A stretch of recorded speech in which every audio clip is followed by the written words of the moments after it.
देखिए विपुल जी, लाजमी है कि जब मार्केट नीचे जाता है और ऐसे categories mid cap small cap या कोई भी कैटेगरीज हो, अब 1 डेढ़ साल मार्केट अगर नीचे गया है तो डेफिनेटली नेगेटिव रिटर्न्स दिखेंगे। हालांकि 1 साल तो पूरा नहीं हुआ है। लास्ट ईयर सितंबर से मार्केट का गिरना चालू हुआ है और अभी कम से कम 6-7 महीने हो चुके हैं जहां पे मार्केट लगातार गिर रहा है। नेगेटिव रिटर्न्स तो डेफिनेटली आएंगे, दिखेंगे, क्योंकि ये जो कैटेगरीज होती है मिड कैप और स्मॉल कैप, वो हाई रिस्क हाई रिटर्न वाली कैटेगरी होती है।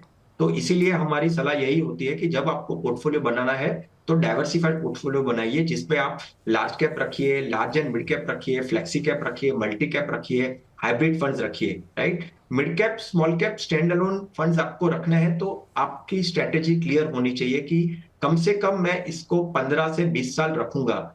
अगर मेरा गोल ही 15 से 20 साल का है तो बीच बीच में जो नेगेटिव रिटर्न्स आते हैं, बीच बीच में जो मार्केट नीचे जाता है, उससे डरना नहीं चाहिए, क्योंकि ये पहली बार ऐसा नहीं हुआ है कि मार्केट नीचे गया है। ऐसे बहुत वाकया हुए हैं, बहुत ऐसे सालों में मार्केट कम से कम 20, 30, 40% नीचे गया है। तो बने रहे, जब तक आपका गोल नहीं आता है तब तक ऐसे कैटेगरी में बनना कोई प्रॉब्लम नहीं है। आप शॉर्ट टर्म की नेगेटिविटी को इग्नोर करिए। आपका जो गोल है, और वो गोल अगर 7, 10 साल, 15 साल, 20 साल का है, तो मिड कैप और स्मॉल कैप में बेशक बने रह सकते हैं। रही बात इनके पोर्टफोलियो की, अभी भी पोर्टफोलियो में फंड के एएमसी वाइज डुप्लीकेशन दिख रहा है और कैटेगरी वाइज डुप्लीकेशन दिख रहा है। 3 से 4 फंड रखिए, एक फ्लेक्सी कैप रखिए, एक मल्टी कैप रखिए, एक मिड कैप रखिए और एक स्मॉल कैप रखिए। ऐसे 4 फंड का चुनाव करिए, 4 अलग अलग एमसीज का चुनाव करिए और पोर्टफोलियो को निवेश करते रहिए। मोहित जी, उम्मीद करते हैं उत्तर आपको समझ में आ गया होगा। 4 अलग अलग तरह की कैटेगरी के फंड रखिए, 4 अलग अलग एएमसीज रखिए, तो वो ज़्यादा बेहतर रहेगा आपके लिए। अब किससे एग्जिट करना है, किस में रुकना है आपको, वो आप निर्णय कर लेंगे, वो ज़्यादा बेहतर रहेगा। चलिए, इस बीच सर एक चीज़ आपसे समझना चाहेंगे कि यहाँ पर जो मोमेंटम फंड्स होते हैं वो बुलिश किस तरीके से परफॉर्म करते हैं, और क्या इसके मार्केट साइकिल के ऊपर डिपेंड करता है, कोई अलग स्ट्रेटजी फॉलो करनी चाहिए, कैसे ये इस फंड पे परफॉर्म कैसे करते हैं सर? देखिए डेफिनेटली, हमने ये जो पहले शुरू में भी डिस्कस किया विपुल जी, जी। उससे समझ में यही आता है कि ये मार्केट की साइकिल के ऊपर ही निर्भर होता है। मोमेंटम स्ट्रेटजी यानी मार्केट का साइकिल का डिपेंडेंसी बहुत ही होती है, क्योंकि जब मार्केट में बुल रन होता है, हाई ग्रोथ स्टॉक्स चलते हैं, तब मोमेंटम स्ट्रेटजी काफी अच्छी से चलती है। और जब देखिए, कई बार क्या होता है कि जब मार्केट नीचे जाता है तो कोई भी कैटेगरी के स्टॉक्स हो, ग्रोथ हो, वैल्यू हो, लार्ज कैप हो, मिड कैप हो, सभी का गिरना लाजमी है। हालांकि ये सही बात है कि ब्लू चिप कंपनीज जो होती है उसका गिरना कम होता है compare to high growth stocks या मिड कैप या स्मॉल कैप से कंपेयर करें तो जिनके शॉर्ट ट्रेंड अगर आप देखें, तो शॉर्ट टर्म अगर देखें ना, तो शॉर्ट टर्म प्राइस ट्रेंड पर वो मोमेंटम स्टॉक्स ज्यादा चलते हैं। राइट, तो उसको अगर आप देखें कि बुलिश मार्केट में डेफिनेटली मोमेंटम स्टॉक्स ज्यादा चलेंगे और बायर मार्केट में मोमेंटम स्टॉक्स इतने नहीं चलेंगे, कम चलेंगे। और वहां पे नेगेटिव रिटर्न्स आना बहुत ही श्योर है, वहां पे नेगेटिव रिटर्न्स आपको दिखेंगे। तो जब बुल मार्केट होता है तब आपको निवेश करना चाहिए, उसके अलावा आपको निवेश नहीं करना चाहिए।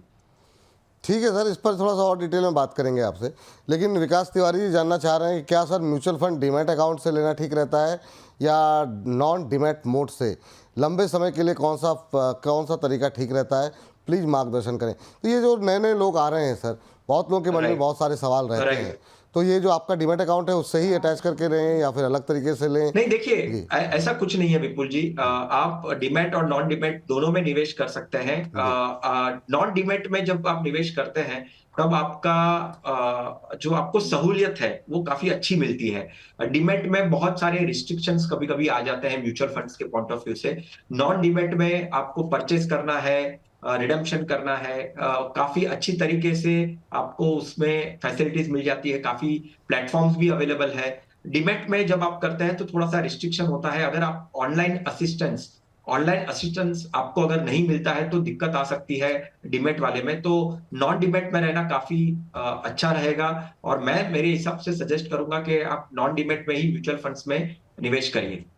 नॉन डिमेट में ही आप म्यूचुअल फंड में निवेश कीजिए, ये सलाह आपके लिए यहाँ पर दी जा रही है। सर, अभी के जो दौर चल रहा है, ऐसे दौर में अपने रिस्क को कम करने के लिए क्या करना चाहिए, ख़ास तौर से अगर आपका इन्वेस्टमेंट मोमेंटम फंड्स में पहले से है तो? देखिए, पहले तो आपका अगर मोमेंटम में आपने निवेश किया है तो डेफिनेटली आपको डर लगता होगा, क्योंकि जो कंपेयर टू इंडेक्स है, हमने शुरू में भी बात की कि कंपेयर टू इंडेक्स है, निफ्टी हो गया, निफ्टी 50 या सेंसेक्स हो गया, उससे तो आपके पोर्टफोलियो में फंड्स भी होंगे या स्टॉक्स भी होंगे, दोनों में काफी गिरावट आई होगी, राइट। और हमने ये भी कारण देखे कि क्यों ये गिरावट आती है और क्यों आ सकती है और भी। तो जब तक मार्केट सुधरता नहीं है, तब तक तो डेफिनेटली अगर आपको प्रॉफिट बुक करना है या अगर लॉस भी बुक करना है, तो ये काफी अच्छा मौका है, क्योंकि मोमेंटम स्टॉक्स में रिकवरी आने में वक्त लग सकता है, क्योंकि ऐसा बुल रन आना, ऐसा मोमेंटम आना, उसको थोड़ा सा वक्त लगेगा। तो मेरे हिसाब से मेरा कैलकुलेशन ये कह सकता है कि शॉर्ट टर्म में तो डेफिनेटली आपको रिकवरी नहीं दिखेगी, आपको रिकवरी के लिए वक्त देना पड़ेगा, वक्त रखना पड़ेगा। दूसरी बात, अगर उसको आपको जोखिम, आपका जो मोमेंटम, क्योंकि देखिए पहले तो आप जब मोमेंटम में निवेश करते हैं ना, तो आपका ये कोर पोर्टफोलियो नहीं होना चाहिए, ये आपका सैटेलाइट पोर्टफोलियो होना चाहिए। अब ये थोड़ा सा टेक्निकल वर्ड हो सकता है कि कोर पोर्टफोलियो यानी क्या है या सैटेलाइट पोर्टफोलियो यानी क्या, बट अभी पहले समझने के लिए आज सिर्फ हम मोमेंटम की बात कर रहे हैं, इसके लिए उसमें नहीं जाएंगे। बट कोर पोर्टफोलियो यानी आपका पोर्टफोलियो वेल डाइवर्सिफाइड है, आपके पोर्टफोलियो में लार्ज कैप है, मिड कैप है, स्मॉल कैप है, फ्लेक्सी कैप है, मल्टी कैप है, हाइब्रिड कैटेगरीज के फंड्स हैं, सारे फंड्स हैं। अगर आप म्यूचुअल फंड का पोर्टफोलियो बना रहे हैं तो कोर पोर्टफोलियो में मोमेंटम को मत रखिए, सैटेलाइट पोर्टफोलियो में मोमेंटम को रखिए। और अगर आपके मोमेंटम स्टॉक्स या मोमेंटम फंड्स आपने ज्यादा लेकर रखे हैं, क्योंकि उसके रिटर्न्स आपको कुछ 1 साल पहले, 2 साल पहले, 3 साल पहले बहुत ही ज्यादा दिखे थे, और आपने निवेश किया है, और आपने जब निवेश किया और वो निवेश के बाद अभी आज के टाइम पे रिटर्न्स अगर कम है, वो रिटर्न्स को कम करने के लिए आपके पोर्टफोलियो को डाइवर्सिफाइड करिए। आप फ्लेक्सी कैप में रखिए, लार्ज कैप में रखिए, मल्टी एसेट फंड में रखिए, हाइब्रिड कैटेगरीज के फंड में रखिए, जिससे आपका जो ओवरऑल नुकसान हो आपके पोर्टफोलियो में आगे जाके वो कम हो, और आपका पोर्टफोलियो वेल डाइवर्सिफाइड और वेल बैलेंस पोर्टफोलियो बना रहे।